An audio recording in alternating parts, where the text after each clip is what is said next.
I literally jumped out of a bus on fire today. I paid my hard-earned money to get into a bus from um, a place in Mushin to Oshodi, and the bus was looking old, like many Lagos buses, yellow buses look. Before we knew it, when we got to the destination, people started shouting fire, fire from the back seat. Fire, fire. I was sitting in front beside the driver, the owner's side. I was sitting next to a lady just beside the door. And mind you, that door had to be opened and closed for me by the driver. So the driver of the vehicle was the only one who could open that door and close that door. I was sitting next to a lady in front. We started hearing fire, fire, we were Oshodi. Fire, fire. People started running out of the bus from the back. Only the driver could open our door. And the driver was like, what's happening? What's happening? I just jumped out of the window, and the lady also jumped out of the window too.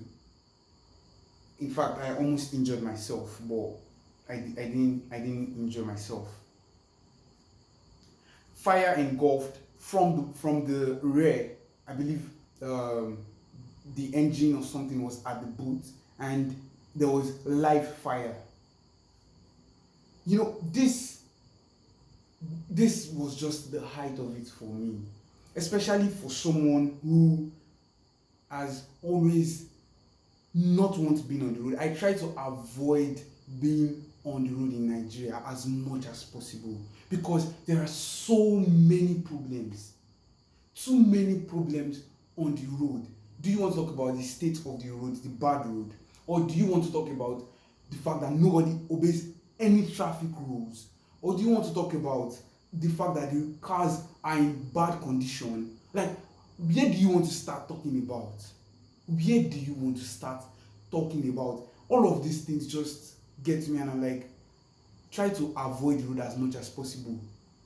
And for people that pray and hope and thank God anytime they use the Nigerian road, I think it's relatable, because how do you explain that you are just that 1 second away from losing your life on the Nigerian road? Literally, boom, away. Literally. And okay, take for example, a tanker is in front, it starts to leak fuel.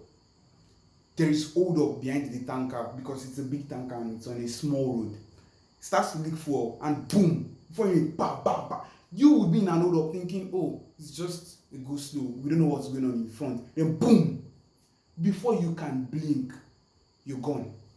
That is how quick you are away from going on the Nigerian road.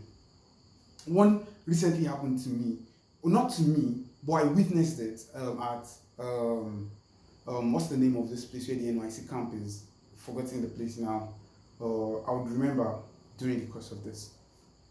I was in the bus, and the bus was about to stop. I entered it from Julius Badger. I entered it from Bega. Then we got to forgotten the name of the place now. I don't know why it's not coming to me. We got to where we were about to stop. Just while the bus was slowing down to stop, the conductor, the Agberu that stands at the entrance of the vehicle,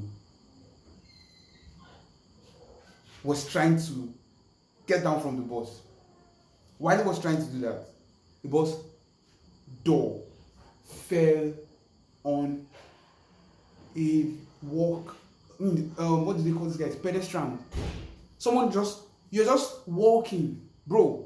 You are just walking, minding your business on the Nigerian road, a door from a old used vehicle that should not be on the road, for God's sake, falls on you, and this boy, the door fell on him, very heavy door fell on him, and he fell into the gutter with the door. It affected his leg. They had to rush him to the hospital. Blood was all over the floor. You're just walking on the road. You're not in a vehicle. You just literally walking.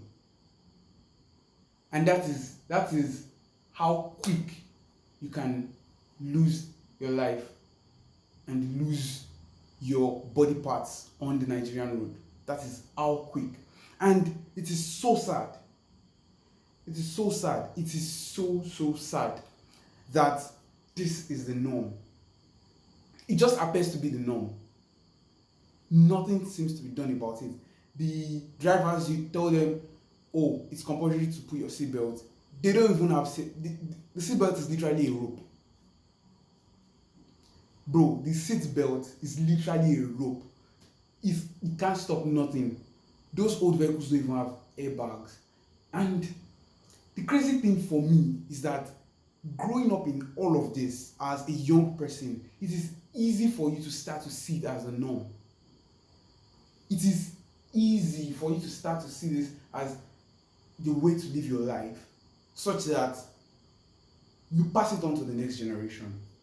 And that is one reason why I think I need to start to make this video, to call out these wrong things and say, no, this is not how it should be. Because I believe quietness in such situations like this is agreeing to the status quo, is agreeing to the way things are going. And I believe there needs to be a voice, especially from the young generation, from the Gen Z. I'm a Gen Z, and I believe there needs to be a political voice saying this is not how it should be done, so that there's this political awareness that we're bringing to the table when it gets to our turn. Because this old guys, these millennials, and I think baby boomers are going to go, and we're going to be the next. And if there is no consciousness that this thing is wrong, this is not how human beings should this is not how human beings should organize on the road, there needs to be someone saying this is wrong. And I think this is what I'm going to do. I think I need to start calling these things out, because literally you can give monkeys, you can literally say you teach monkeys or any animal. I think the closest to us as primates would be monkeys or chimpanzees. You teach them how to drive or how to use a weapon, they're going to do it, mindlessly. The difference between us as human beings and animals is the fact that we can think and coordinate. We should be able to coordinate ourselves. If you give monkeys vehicles and say move from this point to this point, everybody drives any way they like. But the difference between us as human beings and animals is the fact that we can coordinate. We should be able to coordinate ourselves. There should be institutions in place to check all these things. And I think the Nigerian road is a perfect example of the Nigerian state. The bribery that goes on, the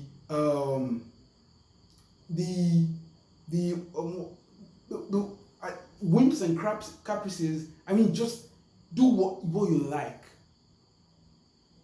Just be at your own freedom, bro.